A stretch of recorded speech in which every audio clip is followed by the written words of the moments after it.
Hello, hi, dear friends. Christmas series 2022 നമ്മളിങ്ങനെ തുടർക്കഥ പോലെ പോയിക്കൊണ്ടിരിക്കുകയാണ്.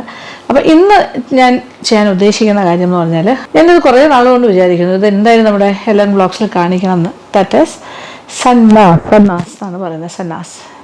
സന്നാസ് എന്ന് പറഞ്ഞാൽ നമ്മുടെ വട്ടയപ്പം പോലെയൊക്കെ ചെയ്യാൻ വേണമെങ്കിൽ, പക്ഷേ സാധാരണയായിട്ടത് ഒരു എന്താ പറയുക, കട്ടൂരിയിൽ ഒരു എന്താ പറയുക ചെറിയ പാത്രത്തിലാണ് പുഴുങ്ങിയെടുക്കുന്നത്. അപ്പോൾ ആ ഒരു ഷേപ്പിലിരിക്കുന്നത് നല്ല ഭംഗിയാണ് കാണാൻ. അതിൻ്റെ ടേസ്റ്റ് എന്ന് പറഞ്ഞാൽ നമ്മുടെ വട്ടയപ്പം പോലെയൊക്കെ ആ ഒരു ഫീലിംഗ് ആണ്. പക്ഷേ അതിൻ്റെ കോമ്പിനേഷൻ എന്ന് പറഞ്ഞാൽ നമ്മുടെ ഇഡ്ഡലി ദോശയുടെ ഒക്കെ ബാറ്റർ പോലെ ഉണ്ടാക്കിയിട്ട്, അതേസമയം അപ്പത്തിൻ്റെ ഇതിൽ ചേർക്കുന്ന ഈസ്റ്റൊക്കെ ചേർത്തിട്ടാണ് ചെയ്യുന്നത്. പക്ഷേ സിമ്പിൾ റെസിപ്പിയാണ്, ഭയങ്കര ടേസ്റ്റാണ്, ഡിഫറെൻ്റാണ്. അത് ഇറച്ചിയുടെ പല ടൈപ്പ് ഓഫ് ഇറച്ചിക്കറിയുടെ കൂടെയോ വെജിറ്റേറിയനായിട്ട് വറുത്തരച്ച കറികളുടെ കൂടെയൊക്കെ കഴിക്കാൻ ബെസ്റ്റായിരിക്കും. ക്രിസ്മസ് സ്പെഷ്യലാണത്. കാര്യം ഗോവൻ ആൾക്കാർക്ക് ഗോവയിൽ ഇതൊരു പ്രധാനപ്പെട്ട വിഭവമാണ്. വിന്താലു, സന്നാസ്, ഇതൊക്കെ ഗോവൻ ഡിഷസിൻ്റെ ഭാഗമാണ്. അപ്പോൾ എന്തായാലും ഈ ക്രിസ്മസിന് ഞാൻ വിചാരിച്ചു, ഞാൻ കഴിഞ്ഞ ക്രിസ്മസിലേക്ക് ഇങ്ങനെ ആലോചിക്കായിരുന്നു സന്നാസ്, പക്ഷേ ആ സമയത്ത് തന്നെ മാഞ്ചസ്റ്ററിലായിരുന്നല്ലോ. അപ്പോൾ അവിടെ എനിക്ക് ഡൊപ്പി അരിയൊക്കെ കിട്ടാനൊക്കെ ഉള്ള ബുദ്ധിമുട്ട് കൊണ്ട് ഞാൻ വേണ്ട വെച്ചു.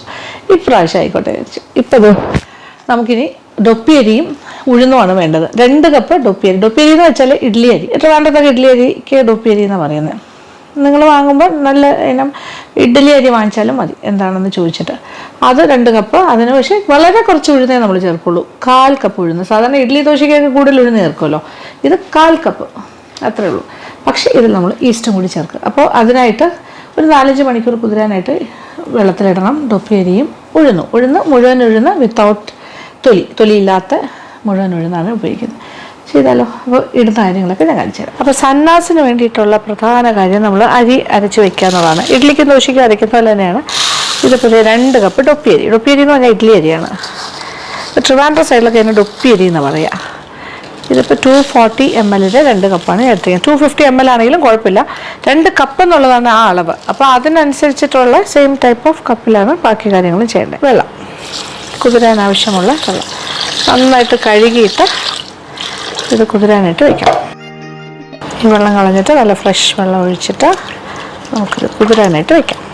അപ്പോൾ ഇത് കണ്ടല്ലോ, അരി നമ്മൾ സാധാരണ ഉഴുന്ന അരി വെള്ളത്തിടില്ലേ, അതുപോലെ. ഇനി ഉഴുന്നാണ് ഇത് 1/4 കപ്പാണ് കേട്ടോ. 1/4 കപ്പ് മുഴുവൻ ഉഴുന്ന്, തൊലിയില്ലാത്തത്. അതും ഇതുപോലെ കഴുകിയിട്ട് കുറച്ച് വെള്ളം ഒഴിച്ച് കുതിരാനായിട്ട് വയ്ക്കണം. ഒരു 4-5 മണിക്കൂർ കുതിരട്ടെ. അത് കഴിഞ്ഞിട്ട് രണ്ടും സെപ്പറേറ്റ് ആയിട്ട് പ്രത്യേകം തന്നെ അരച്ചെടുക്കണം. നല്ല ഫൈനായിട്ട് അരക്കുകയും വേണം. അപ്പോൾ ഇങ്ങനെ കാണുമ്പോൾ തോന്നും, ഇത് ഇഡ്ഡലി ദോശയൊക്കെ ഉണ്ടാക്കാനുള്ള ബാറ്ററാണോ? അല്ല, പക്ഷേ ഏതാണ്ട് അതുപോലത്തെയൊക്കെ സിമിലറാണ് ഇതിൻ്റെ റെസിപ്പി. ഇനി നന്നായിട്ടൊന്ന് കഴുകി നല്ല ഫ്രഷ് വെള്ളത്തിൽ ഞാൻ കൊണ്ടുവരാം. നല്ല ക്ലിയർ വാട്ടർ നന്നായിട്ട് കഴുകിയെടുത്തു. ഇത് രണ്ടും ഒരു 5 to 6 hours നന്നായിട്ട് കുതിരണം, അത്രേ ഉള്ളൂ.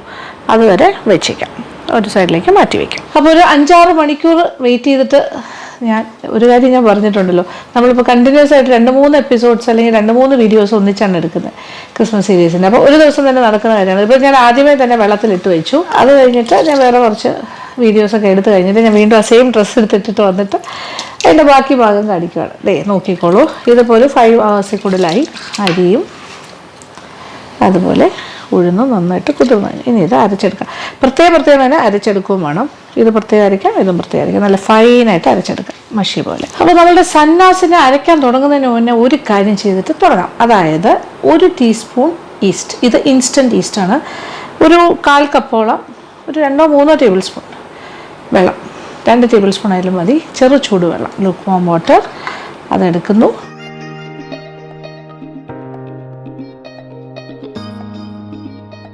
ചെറിയ ചൂട് വേണം. ഒരു 1/2 ടീസ്പൂൺ പഞ്ചസാരയും കൂടി ചേർക്കാം. ഇത്ര ആവശ്യമുള്ളൂ. ചെറുതായിട്ടൊന്ന് ഇളക്കി വയ്ക്കാം. ഒരു സ്പൂൺ കൊണ്ടൊന്ന് ഇളക്കി കൊടുക്കാം. ഇത് ഫെർമെൻ്റ് ആകട്ടെ. ഒരു 10 മിനിറ്റ് മാറ്റി വയ്ക്കാം. അപ്പോൾ ആ സമയം നമുക്ക് അരിയും ഉഴുന്നും അരയ്ക്കാനായിട്ട് ഉപയോഗിക്കാം. ഉഴുന്നരയ്ക്കാം. അപ്പോൾ ഉപയോഗിക്കുന്ന വെള്ളം എന്ന് പറയുന്നത് ഉഴുന്ന് കുതിരാനിട്ട് ആ വെള്ളം തന്നെ ഉപയോഗിക്കാം. അതെപ്പോഴും ശ്രദ്ധിക്കുക. ഉഴുന്ന് കുതിരുന്ന വെള്ളം ഏതാണോ അത് തന്നെയാണ് നമ്മൾ ഇഡ്ഡലിക്കും ദോശയ്ക്കും ഉപയോഗിക്കേണ്ടതും. സന്നാസ് ആണെങ്കിലും അങ്ങനെ തന്നെ ചെയ്യാം. കാര്യം ഇതിൽ ഒരുപാട് കാര്യങ്ങളുണ്ട്. നല്ല സോഫ്റ്റ് ആക്കാൻ, നല്ല ഫ്ലഫി ആക്കാനുള്ള കാര്യങ്ങളൊക്കെ ഇതിനകത്തുണ്ട്. അപ്പോൾ അതുകൊണ്ടാണ് ഉഴുന്ന് നന്നായിട്ട് കഴുകിയിട്ട് നല്ല ഫ്രഷ് ആയിട്ടുള്ള വെള്ളത്തിൽ നമ്മൾ ചെയ്യണമെന്ന് ഞാൻ പറയാറില്ലേ, അതുകൊണ്ടാണ്. ആ വെള്ളം നമുക്ക് ഉപയോഗിക്കണ്ടേ, അതുകൊണ്ടാണ്. ഇനി കുറേശ്ശെ കുതിർക്കാനായിട്ട് ഉപയോഗിച്ച വെള്ളം ഒഴിച്ചു കൊടുക്കുക.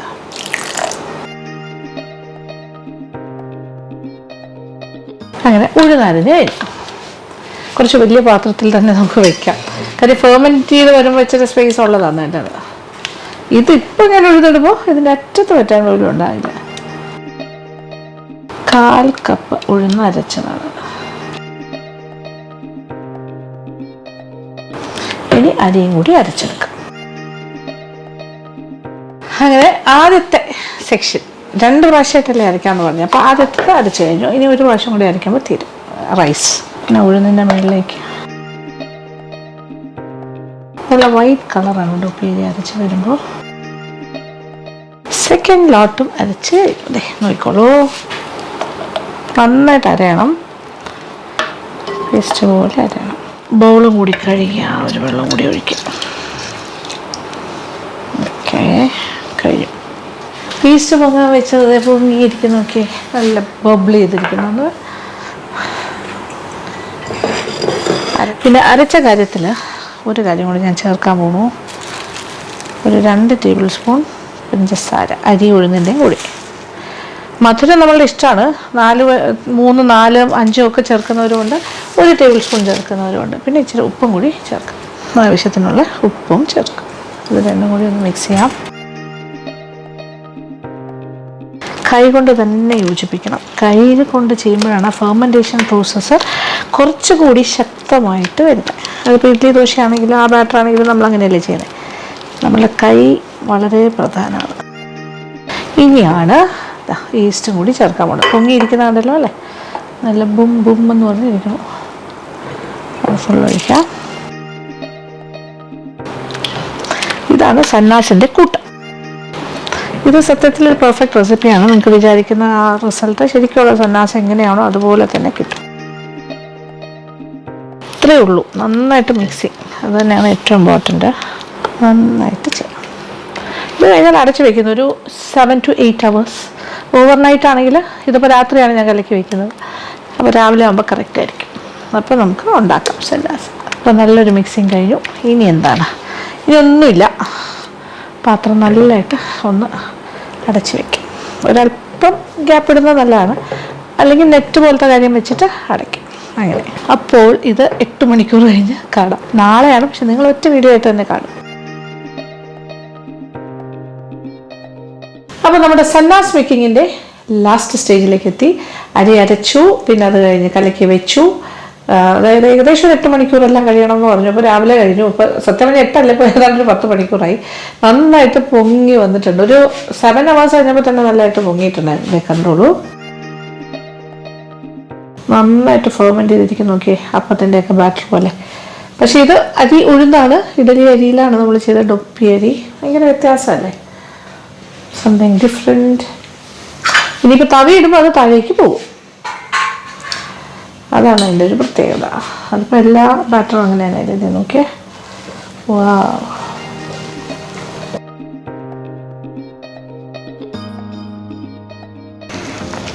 Batter, സൻവാസിൻ്റെ batter ready.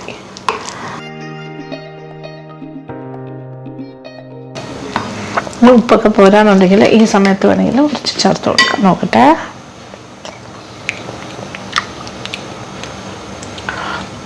ഉപ്പും കൂടി ആകാം. മധുരമൊക്കെ 2 ടേബിൾ സ്പൂണല്ലേ നമ്മൾ ചേർത്തുള്ളൂ. അത് വളരെ കുറവാണ്.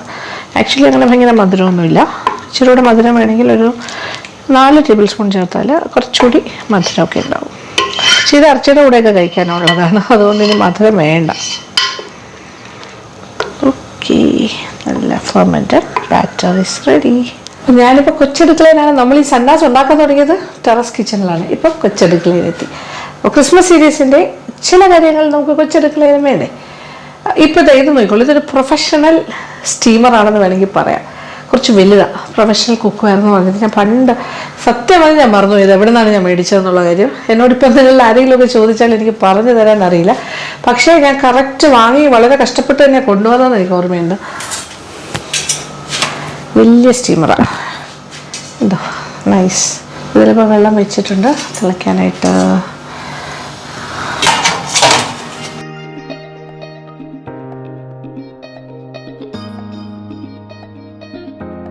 ഇതങ്ങനെ എപ്പോഴൊന്നും ഞാൻ എടുക്കാറില്ല. ഒരുപാട് കാര്യങ്ങൾ ഇപ്പോൾ സ്റ്റീം ചെയ്യണമെന്നുണ്ടെങ്കിൽ, ഇപ്പോൾ ഇലയപ്പം ആണെങ്കിലും ഇതുപോലെയൊക്കെയുള്ള പലഹാരങ്ങളൊക്കെ സ്റ്റീമിങ്, പിന്നെ കൊഴുക്കട്ടയൊക്കെ കൂടുതൽ ക്വാണ്ടിറ്റി വേണമെങ്കിൽ ഒറ്റ ട്രിപ്പിന് തീർക്കാമല്ലോ. പിന്നെ ഇനി ഇത് നോക്കിക്കോളൂ, ഇത് സന്നാസ് എപ്പോഴും ഇതുപോലെയുള്ള കട്ടോറീസിലാണ് ഉണ്ടാക്കുന്നത്. അതിൻ്റെ ഷേപ്പ് അനുസരിച്ചിരിക്കും നമ്മുടെ സന്നാസ്. അപ്പോൾ ഇതിൽ ഇച്ചിരി എണ്ണ തടവണം. ഞാനിപ്പോൾ ഒരു 10-11 എടുത്ത് വെച്ചിട്ടുണ്ട്. എത്ര എണ്ണത്തിൽ പറ്റുമെന്ന് നോക്കാം.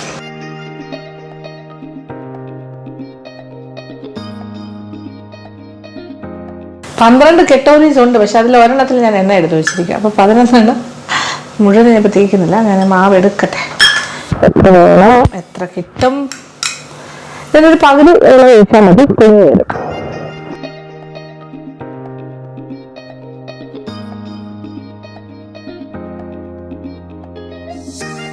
എനിക്ക് തോന്നുന്നു ഇത്ര മതിയാകും.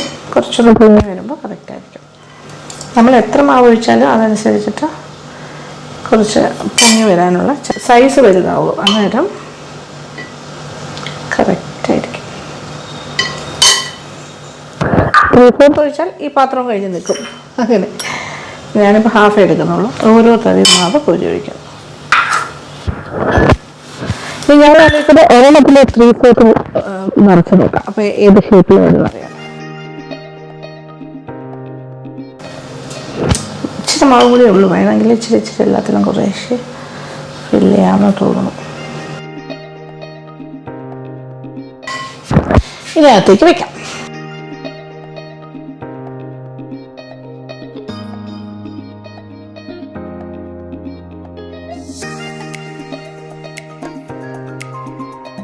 ക്ലോസിങ്. ഇനി തീ വെള്ളം കൊടുക്കുന്നു. അപ്പോൾ നല്ലവണ്ണം സ്റ്റീം കയറട്ടെ. ഒരു 10-15 മിനിറ്റ് നന്നായിട്ട് സ്റ്റീമിൽ ഒന്ന്. ഇതിപ്പോൾ ഗ്ലാസ് ടോപ്പ് ആയതുകൊണ്ട് നമുക്ക് കാണുകയും ചെയ്യാം ഇത് പൊങ്ങി വരുന്നതൊക്കെ. അത് നല്ല രസമായിരിക്കും. അപ്പോൾ നമ്മുടെ സന്നാസ് ഇങ്ങനെ ഒരു സൈഡിൽ വെന്തുകൊണ്ടിരിക്കുന്നു. 10-15 മിനിറ്റ് സമയം ധാരാളം മതി. ഇപ്പോൾ ഏകദേശം ആയിട്ടുണ്ട്. ഞാൻ ഈ സമയം എന്താ ചെയ്തതെന്ന് വെച്ചാൽ ഇതിൻ്റെ കൂടെ കഴിക്കാൻ ഒരു കറി വേണ്ടേ. അപ്പോൾ ഞാൻ വെച്ചു ചിക്കൻ ഒരു യെല്ലോ സ്റ്റൂ ഉണ്ടാക്കാം. നോൺ വെജ് ആണ്. നിങ്ങൾക്ക് ഇതേ കാര്യം വെജിറ്റേറിയൻസിന് പ്യുവർ വെജായിട്ട് മിക്സ്ഡ് വെജിറ്റബിൾ വെച്ച് ചെയ്യാം. പിന്നെ എന്താ പറയുക, പനീർ അങ്ങനത്തെ കാര്യങ്ങളും കൂടിയൊക്കെ മിക്സ് ചെയ്യാം. അല്ലെങ്കിൽ കോളിഫ്ലവർ മാത്രം വെച്ച് ചെയ്യാം. അങ്ങനെയൊക്കെ ചെയ്യാം.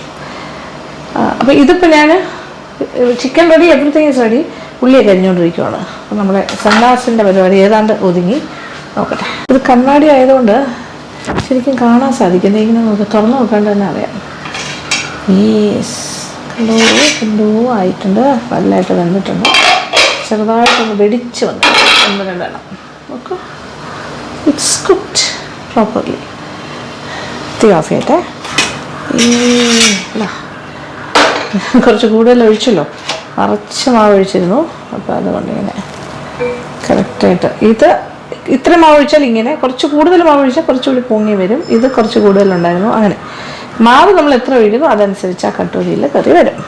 ഇനി അല്പം ഒന്ന് തണുക്കട്ടെ, എന്നിട്ട് നമുക്ക് ഡീമോൾഡ് ചെയ്യാം. സന്നാസിനെ എല്ലാം ഞാൻ പുറത്തെടുത്ത് വെച്ചു. നോക്കി തണുക്കാനായിട്ട് വെച്ചിരിക്കുവാണ്. അല്പം ഒന്ന് തണുത്തിട്ട് ഡീമോൾഡ് ചെയ്യാം. പ്ലേറ്റും വെച്ചിട്ടുണ്ട്. കണ്ടു കഴിഞ്ഞാൽ ഇഡ്ഡലി പോലെ തോന്നുമല്ലേ, നമ്മൾ കട്ടോരിയിലുണ്ടാക്കുന്ന ഇഡ്ഡലി പോലെ. ഇത് നോക്കട്ടെ, ഒരെണ്ണം ഡീമോൾഡ് ചെയ്യാനായിട്ട് ജസ്റ്റ് സുഖമായിട്ട് തുടങ്ങി. ഇത് എണ്ണയൊക്കെ പുരട്ടിയതല്ലേ. നോക്കട്ടെ.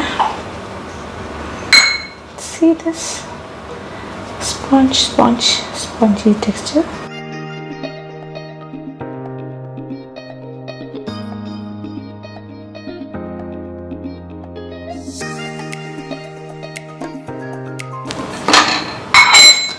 ഇങ്ങനെ കറക്റ്റ്. ഇത് നോക്കേ, ഇങ്ങനെ വേണമെങ്കിൽ ഇങ്ങനെ വെക്കാം, എങ്ങനെ വേണമെങ്കിലും വയ്ക്കാം. ബിഗ്. അത്യാവശ്യം നല്ല ചൂടുണ്ട് കേട്ടോ, എൻ്റെ കൈ കൊള്ളുന്നുണ്ട്. അത് കൂട്ടത്തിൽ വലുതാണ്. And the last big one. അതാണ് ഇങ്ങനെ വെടിച്ചിരിക്കുന്നത്. അടിപൊളി. ഓക്കെ,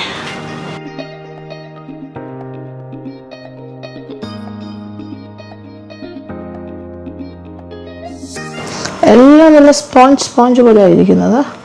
ഞാനത് കാണിച്ചു തരാം. ഞാൻ ചിക്കൻ കൂടിയായിട്ട് നമുക്കിത് തുറന്ന് കാണിക്കാം എങ്ങനെയാണ് ഇരിക്കുന്നത്. Chicken yellow stew. ഒരു കോഴിയുണ്ട് 1.5 കിലോയുടെ. അപ്പോൾ അത് തന്നെ തുടങ്ങണം. അപ്പോൾ ചിക്കനെ ഞാൻ ഒരു ചട്ടിയിൽ വേവിക്കാനായിട്ട് കുറച്ച് കാര്യങ്ങളായിട്ട് ചേർത്തിട്ട് വേവിക്കുന്നു ഒരു സൈഡിൽ. അത് വെന്ത് കഴിഞ്ഞിട്ട് ഇപ്പുറത്തെ ഒരു ചട്ടിയിൽ ബാക്കി കുറച്ച് കാര്യങ്ങളെല്ലാം വഴറ്റിയിട്ട് വേവിച്ച ചിക്കനും ഇട്ടിട്ടാണ് തയ്യാറാക്കാൻ പോകുന്നത്. ഇനി കണ്ടോളൂ. അപ്പോൾ ചട്ടിയിൽ ഒരു 1.5 കിലോ തൂക്കത്തിലുള്ള കോഴി, അതായത് അതിൻ്റെ ക്ലീനിങ് എല്ലാം കഴിയുമ്പോൾ വിത്ത് സ്കിന്ന് 1.5 കിലോ ഉണ്ടാകും. അങ്ങനെ അതിനെ കഷ്ണങ്ങളായിട്ട് മുറിച്ചതാണ്. ഒരുപാട് വലിയ കഷ്ണമല്ല, മീഡിയം. 1 ടേബിൾ സ്പൂൺ കുരുമുളക് പൊടി തരിതരിപ്പായി പൊടിച്ചതും, 1 ടീസ്പൂൺ ചതച്ച വെളുത്തുള്ളി, 1 ടീസ്പൂൺ ചതച്ച ഇഞ്ചി, ഇത്രയും ചേർത്തു.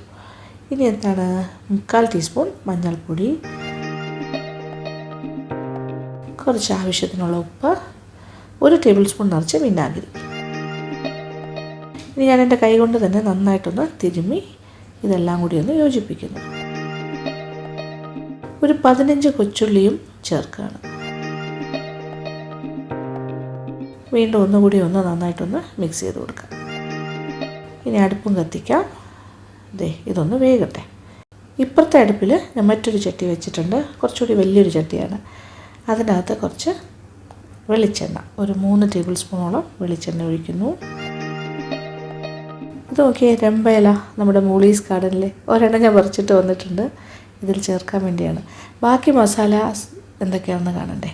2 ചെറിയ ബേ ലീഫ്, അത് ഒരു വലുത്, അങ്ങനെ വലുതെന്ന് പറയാൻ പറ്റില്ല, 2 ഏതാണ്ട് മീഡിയം ആൻഡ് സ്മോൾ, അതുകൊണ്ട് 2 എണ്ണം. പിന്നെ 1 തക്കോല, പിന്നെ പട്ട ഒരു 2 കഷ്ണം, ഗ്രാമ്പൂ ഒരു 4 5 6, അത് നമ്മുടെ ഇഷ്ടമാണ്. ഏലക്ക ഒരു 5 എണ്ണത്തോളം എല്ലാം എടുത്ത് വെച്ചിട്ടുണ്ട്. ഇനി രമ്പയില ചെറിയ ചെറിയ പീസസ് ആക്കിയിട്ട് ഞാൻ മുറിക്കുവാണ്. അപ്പോൾ കുറച്ചുകൂടി ഇഫക്റ്റീവായിട്ട് നമ്മൾ കൈ കൊണ്ട് മുറിച്ചിടുന്നതും കുഴപ്പമില്ല, ഇങ്ങനെ ചെയ്യുന്നതും എളുപ്പമാണ്. ഇനി ചിക്കൻ വേകാൻ വെച്ചതിൽ കുറച്ച് വെള്ളവും കൂടി ഞാൻ ചേർക്കുകയാണ്. 1 കപ്പോളം വെള്ളം ചേർക്കുന്നു.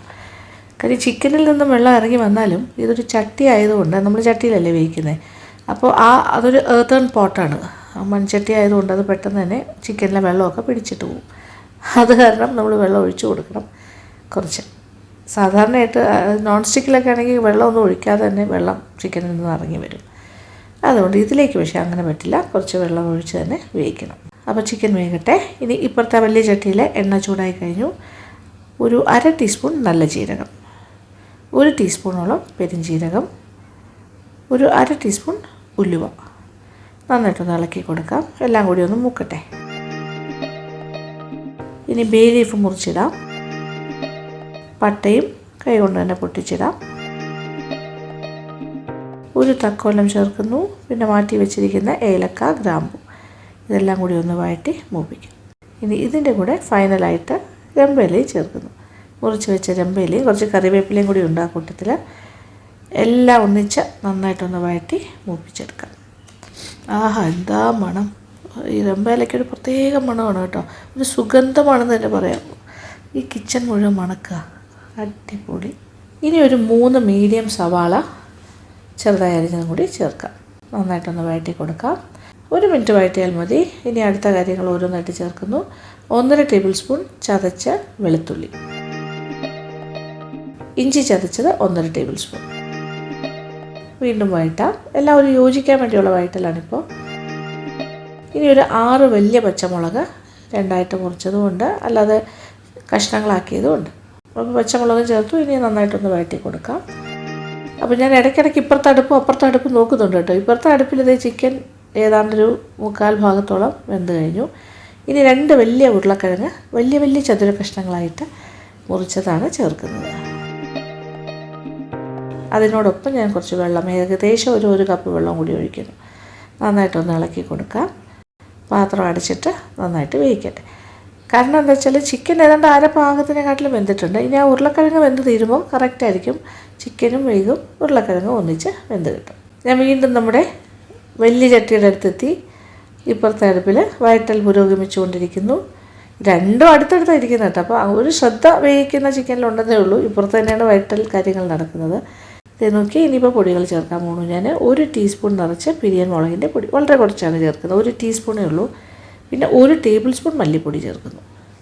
ഒരു 1/4 ടീസ്പൂണും കൂടി മഞ്ഞൾപ്പൊടി ചേർക്കുകയാണ്. ഇതിലും കൂടി ചിക്കനിൽ ഓൾറെഡി ചേർത്ത് കഴിഞ്ഞു. ഇനി ഒന്ന് നന്നായിട്ട് വഴറ്റി ഇതൊക്കെ ഒന്ന് മൂക്കട്ടെ. ഇനി ഇതിലേക്ക് ഞാൻ ചെയ്യുന്നത് എന്താണെന്ന് നോക്കിയാൽ, വേവിച്ച ചിക്കനും ഉരുളക്കിഴങ്ങും അതിൻ്റെ വെന്ത വെള്ളവും സ്റ്റോക്കെല്ലാം കൂടി ഒഴിക്കുവാണ്. അപ്പോൾ നന്നായിട്ട് വെന്ത് കഴിഞ്ഞു ചിക്കനും ഉരുളക്കിഴങ്ങും എല്ലാം. അപ്പോൾ നന്നായിട്ടൊന്ന് ഇളക്കി ഈ 2 കാര്യങ്ങളും കൂടി യോജിപ്പിക്കുക. ഈ വഴറ്റിയ കാര്യങ്ങളും വേവിച്ച ചിക്കനും അതിൻ്റെ കൂടെയുള്ള സ്റ്റോക്കും ഒക്കെ. ഇനി ഒരു 2 വലിയ ടൊമാറ്റോയും കൂടി ഞാൻ ചേർക്കുന്നു. അതും വലിയ ചതുര കഷ്ണങ്ങളായി മുറിച്ചതാണ്. കുറച്ച് ഉപ്പും കൂടി ചേർക്കുന്നു. എല്ലാം കൂടി കിടന്ന് ഒരു 5 മിനിറ്റ് വീണ്ടും തിളക്കട്ടെ. ഇനി ഞാൻ തേങ്ങയുടെ പാലൊഴിക്കാൻ പോകുന്നു. ഒരു 2ാം പാലിൻ്റെ അയവില്ല, അതായത് ഒരുപാട് നെടുകിയല്ല, ഭയങ്കര കുറുകലുമല്ല, അത് മീഡിയം കുറുകലുള്ള പാൽ ഏകദേശം ഒരു 3 കപ്പോളം ഒഴിക്കുന്നു. 3ഓ 4ഓ ഒഴിക്കാം, നമുക്ക് ചാറ് എത്ര വേണോ അതനുസരിച്ചിട്ടാണ്. കുറച്ച് ഉപ്പും കൂടി ചേർക്കുന്നു. നന്നായിട്ടൊന്ന് ഇളക്കി നന്നായി യോജിപ്പിക്കും. ഇനി അവസാനമായിട്ടൊരു കാര്യം ചേർക്കുന്നത് എന്താ അറിയോ? 1 ടീസ്പൂൺ കുരുമുളക് പൊടി. ഇതേ നോക്കിക്കോളൂ. ഇനി വീണ്ടും നന്നായിട്ടൊന്ന് ഇളക്കി എല്ലാം കൂടി ഒന്ന് യോജിക്കട്ടെ. ഇപ്പോൾ ഒരുപാട് ഗ്രേവി ഉണ്ട്, കണ്ടില്ലേ? നമുക്ക് കുറച്ച് ഗ്രേവി വേണം, കാരണം അപ്പത്തിൻ്റെ കൂടെയോ സന്നാസിൻ്റെ കൂടെയോ ഒക്കെ കഴിക്കുമ്പോൾ ഇടിയപ്പോൾ എന്താണെങ്കിലും ഗ്രേവി ഉള്ളത് നല്ലതാണ്. പക്ഷേ ഇനി ഇച്ചിരി നേരം കൂടെ ഇത് കിടന്ന് തിളയ്ക്കട്ടെ, കാര്യം കുറച്ചുകൂടി ഒന്ന് കുറുകണം. ഉരുളക്കിഴങ്ങൊക്കെ നന്നായിട്ട് വെന്തതുകൊണ്ട് ഒന്ന് ചെറുതായിട്ടൊന്ന് ഉടച്ചു കൊടുത്താൽ കുറേയൊക്കെ ഇതിൻ്റെ കൂടെ യോജിച്ച് വരും. ഇത് ഇങ്ങനെ ചെയ്ത് പോകുമ്പോൾ കറിക്ക് കുറച്ചുകൂടെ കൊഴുപ്പ് കിട്ടും. ഇനി ഒരു കാര്യം കൂടി ചേർക്കുന്നു, ഒരു 1/2 ടീസ്പൂൺ ഗരം മസാല പൊടി. അപ്പോൾ ഇനി വീണ്ടും ഒരു 5 മിനിറ്റ് അടുപ്പിൽ കിടക്കാണ്, തിളച്ചുകൊണ്ടിരിക്കുന്നു. ഇത് നിങ്ങൾക്ക് കാണാൻ സാധിക്കും, ഗ്രേവി ഉണ്ട് ധാരാളമായിട്ട്, എങ്കിലും കുറച്ചൊക്കെ കുറുകിയ ഒരു ടൈപ്പ് ഓഫ് ഗ്രേവി തന്നെയാണ്, ഒരു കൊഴുപ്പുള്ള ഗ്രേവി. പിന്നെ ഇത് ഇരിക്കും തോറും കുറച്ചുകൂടി കുറുകി വരും. അതുകൊണ്ട് മതി, ഇത്രയും മതി. അടുപ്പ് ഓഫ് ചെയ്യാം. നല്ല യെല്ലോ കളറാണെങ്കിലും മേളിലൊരു ചെറിയൊരു ഓറഞ്ചിൻ്റെ ഒരു ടിൻ്റ് ഉണ്ടല്ലോ, ആ മുകളിലിങ്ങനെ പൊങ്ങി കിടക്കുന്നത്. അതെന്താ വെച്ചാൽ നമ്മൾ ഇച്ചിരി മുളക് പൊടി ചേർത്തുകൊണ്ടാണ്. അങ്ങനെ കിടക്കുന്നതാണ് ഭംഗി, അല്ലെങ്കിൽ ഭയങ്കര യെല്ലോയിഷ് ആയിരിക്കും. അങ്ങനെ നമ്മളുടെ chicken yellow stew is ready. Entirely different ആണ്. ഇത് സൂപ്പർബായിട്ടുള്ള റെസിപ്പിയാണ്, അടിപൊളി ഡിഷാണ്. ഇത് ഏറ്റവും നല്ലത് ഈ അപ്പം പോലത്തെ കാര്യങ്ങളാണ്. അപ്പം, പാലപ്പം, വട്ടയപ്പം, എന്താ പറയുക, കള്ളപ്പം, എല്ലാത്തിനും നല്ലതാണ്. പിന്നെ ഇപ്പോൾ നമ്മുടെ സന്നാസ്, അത് അപ്പം തന്നെയല്ലേ, അപ്പം പോലെ. അത് ശരിക്കും പറഞ്ഞാൽ ഗോവക്കാരുടെയാണ്. അപ്പോൾ അതിൻ്റെ കൂടെ നമ്മുടെ ക്രിസ്മസിൻ്റെ അന്ന് രാവിലത്തെ ബ്രേക്ക്ഫാസ്റ്റ് പ്രാതലിന് ഈ ഒരു ചിക്കൻ യെല്ലോ സ്റ്റൂവും അപ്പോൾ അല്ലെങ്കിൽ ഇപ്രാവശ്യത്തേക്ക് വേണമെങ്കിൽ സന്നാസാകാം. ആഹാ, എന്താ ടേസ്റ്റ് അറിയോ? രക്ഷയില്ലാത്ത ടേസ്റ്റ്. ഞാനൊരു സന്നാസും കുറച്ച് കറിയും കൂടി കഴിക്കാൻ പോവാണ്. കാണിച്ചാൽ ഓക്കെ, കഴിക്കാതിരിക്കാൻ പറ്റില്ല, അത് നിങ്ങൾക്ക് കാണണ്ടേ സന്നാസിൻ്റെ ആ ടെക്സ്ചറൊക്കെ. ഓക്കെ, ഈ ചട്ടിയോടുകൂടി തന്നെ ഞാൻ ആ ഡൈനിങ് ഏരിയയിലേക്ക് കൊണ്ടുപോകാം. അങ്ങനെ ബ്രേക്ക്ഫാസ്റ്റാണ് ഞാനിപ്പോൾ തയ്യാറാക്കിയിരിക്കുന്നത്, ക്രിസ്മസ് ഡേയുടെ ബ്രേക്ക്ഫാസ്റ്റ് പ്രാതൽ. അപ്പോൾ ഒരു ചേഞ്ച് ആയിക്കോട്ടെ, ഈ പ്രാവശ്യം ഗോവൻ സന്നാസ് വിത്ത് ഒരു stew, yellow stew, chicken stew പോലെ തന്നെ ഇതേ തടി തന്നെ നമുക്ക് മട്ടൺ സ്റ്റൂ ഉണ്ടാക്കാം, ആ ഒരു രീതി. പിന്നെ വെജിറ്റേറിയൻസ് ആണെങ്കിൽ കുറേ മിക്സ്ഡ് വെജിറ്റബിൾ വെച്ച് ഈ രീതിയിൽ ചെയ്യാം, അങ്ങനെയൊക്കെ ചെയ്യാം, നല്ല രസമായിരിക്കും. കൂടുതൽ കോളിഫ്ലവർ വെച്ച് വേണമെങ്കിൽ ചെയ്യാം, കോളിഫ്ലവർ ആൻഡ് ഗ്രീൻ പീസ് മാത്രം വെച്ച് ചെയ്യാം, കൂട്ടത്തിൽ മഷ്റൂംസ് വെച്ച് ചെയ്യാം, മഷ്റൂമും കൂടി ഇടാം. അതല്ലാന്നുണ്ടെങ്കിൽ ഓപ്ഷൻസ് പോലെ വേണം കേട്ടോ, അല്ലെങ്കിൽ സോയ ചങ്ക്സും പൊട്ടറ്റോയും കൂടി വെച്ചിട്ട് ഇതുപോലെ ചെയ്യാം, നല്ലതായിരിക്കും, ഭയങ്കര രസമായിരിക്കും. ഇത് എന്താ വെച്ചാൽ സാധാരണ ഇതിൽ മുളക് പൊടി ചേർക്കേണ്ട കാര്യമില്ലല്ലോ, കാര്യം എന്തായാലും ഇതൊരു യെല്ലോ സ്റ്റൂ ആണ്. ഈ ഒരു ഓറഞ്ച് ടിൻ്റ് അതിൻ്റെ മോൾ ഭാഗത്ത് കാണും, എന്നാൽ ഇളക്കിയെടുക്കുമ്പോൾ മഞ്ഞ നിറമായിരിക്കും. പ്ലെയിൻ മഞ്ഞ മാത്രം നമ്മൾ മുളക് പൊടിയേ ചേർക്കാണ്ട് ചെയ്യുകയാണെങ്കിൽ ഭയങ്കര യെല്ലോയിഷ് ആയിട്ടിരിക്കും, അതൊരു ഭംഗി ഉണ്ടാവില്ല. ഇതാകുമ്പോൾ ഒരു ചെറിയൊരു ഓറഞ്ച് ഇങ്ങനെ ഫ്ലോട്ട് ചെയ്ത് കിടക്കും, അത്രേ ഉള്ളൂ, കൂടുതലൊന്നുമില്ല. പിന്നെ പച്ചമുളകിൻ്റെയും കുരുമുളകിൻ്റെയാണ് ആ ഒരു എരിവൊക്കെ കിട്ടുന്നത്. അതേ നോക്കി നല്ല, ഞാൻ പറഞ്ഞില്ലേ ഓറഞ്ച് പോലെ ഇങ്ങനെ മേൽഭാഗത്ത് ഇങ്ങനെ ഫ്ലോട്ട് ചെയ്ത് കിടക്കുക ഓയിലിൻ്റെ കൂടെ. അതേസമയം അകത്തേക്ക് നോക്കുമ്പോൾ മഞ്ഞ നിറമാണ്, യെല്ലോ സ്റ്റൂ. അപ്പോൾ ഈ ഉരുളക്കിഴങ്ങെല്ലാം അതിനകത്തേക്ക് കുറേയൊക്കെ ഉടഞ്ഞ് ചേർന്നിട്ടുണ്ട്. ഇരിക്കുന്നതോറും നല്ല ചെറുതായിട്ട് കുറുകി ഇപ്പം തന്നെ നല്ല അത്യാവശ്യം നല്ല കുറുകിയായിരിക്കുന്നത്. നമുക്ക് ഒഴിക്കാനുള്ള ചാറ് വേണമല്ലോ, എന്തായാലും അത്ര മാത്രമേ ഉള്ളൂ. ചട്ടിയുടെ ചൂടിൽ ഇങ്ങനെ ഇരിക്കുമ്പോൾ ആഹാ, ഇത് കംപ്ലീറ്റ് നമ്മൾ ചട്ടിയിൽ ഉണ്ടാക്കിയപ്പോൾ അതിൻ്റേതായ ഒരു ടേസ്റ്റ് വേറെയാണ്. ഇനി സന്നാസിൻ്റെ കഥ പറയട്ടെ, നോക്കിക്കോളൂ. സന്നാസിനെ ഞാൻ മുറിച്ച് കാണിച്ചു തരാം.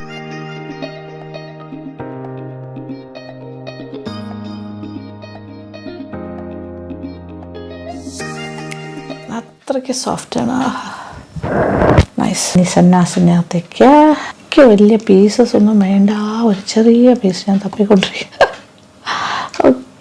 ഓക്കെ, പക്ഷെ എന്ത് ചെയ്യും, ഒരു ലെഗ് പീസ് എടുക്കാം, ചെറുത്ത്. ലെഗല്ല,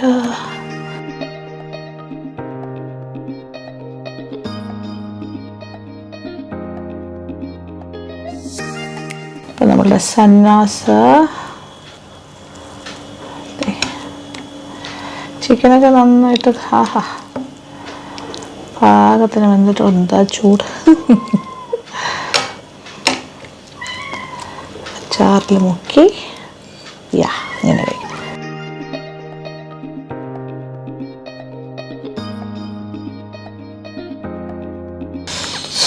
സൂപ്പർ ടേസ്റ്റാണ്. ഞാൻ വെറുതെ ടേസ്റ്റ് ചെയ്യാന്ന് പറഞ്ഞിരുന്നിട്ട് ഞാനത് ഇനിയും കഴിക്കാനായിട്ട് തോന്നും. ആ ഉരുളക്കിഴങ്ങ് ഉടച്ച് ചേർത്ത് ഈ ചിക്കൻ യെല്ലോ സ്റ്റൂ ഇതിന് ബെസ്റ്റ് കോമ്പിനേഷനായിട്ട് എനിക്ക് തോന്നും. നമ്മൾ വിന്നോട് നല്ലതായിരിക്കും, പക്ഷെ എന്നാലും ഇതാണ് അതിൻ്റെ ഒരു കോമ്പിനേഷൻ.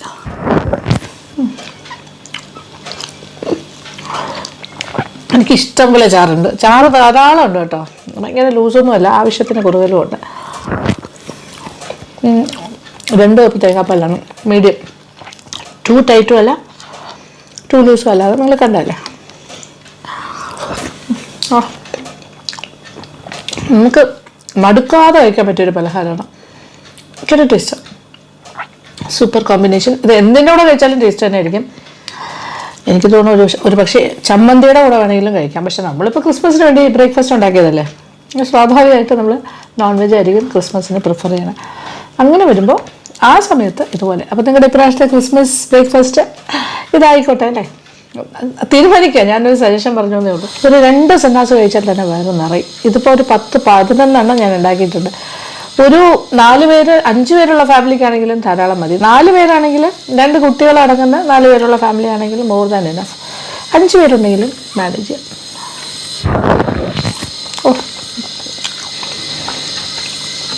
അപ്പോൾ എന്തായാലും ഇപ്പോൾ ഈ വീഡിയോയുടെ താഴെ വന്നിട്ട് കമൻസിൽ നിങ്ങളുടെ അഭിപ്രായങ്ങളൊക്കെ പറയുക. ഇത് ഉണ്ടാക്കി നോക്കിയിട്ട് എനിക്ക് പിന്നീട് ക്രിസ്മസ് കഴിഞ്ഞിട്ട് തീർച്ചയായിട്ടും കമൻറ്റ് ബോക്സിൽ വന്നിട്ട് ഇതിൻ്റെ ഫീഡ്ബാക്ക്സ് തരാം. അപ്പോൾ നിങ്ങൾക്ക് ഇഷ്ടമാവും, നിങ്ങൾക്ക് മനസ്സിലാവും ഞാൻ ഈ പറയുന്നത് വെറുതെ അല്ല, സത്യമാണ്. അത്രയ്ക്ക് ടേസ്റ്റാണ്. Thank you so much. Thank you for watching. പിന്നെ എന്തൊക്കെയാണ് പറയേണ്ടത്, കൂടുതൽ കാര്യങ്ങളൊന്നും പറയാനില്ല. അപ്പോൾ വളരെ വളരെ സന്തോഷം. നമ്മുടെ ക്രിസ്മസ് സീരീസ് ഇങ്ങനെ മുന്നോട്ട് പോകുന്നു. ഇനിയും കുറച്ച് ഐറ്റംസ് ഉണ്ട്. ക്രിസ്മസിൻ്റെ തലേദിവസം വരെ ഞാൻ വീഡിയോസ് ഇടുന്നുണ്ടാവും, 24th. പിന്നെ 25-ാം തീയതി വീഡിയോ ഉണ്ടാവില്ല. ഒരു റെസ്റ്റൊക്കെ വേണ്ടേ നിങ്ങൾക്ക്. ഞാൻ ഒന്നും ബോറടിപ്പിക്കില്ല. എന്തായാലും സന്തോഷം. Okay, thank you so much. Keep on watching Lakshmi Nair vlogs. Love you all.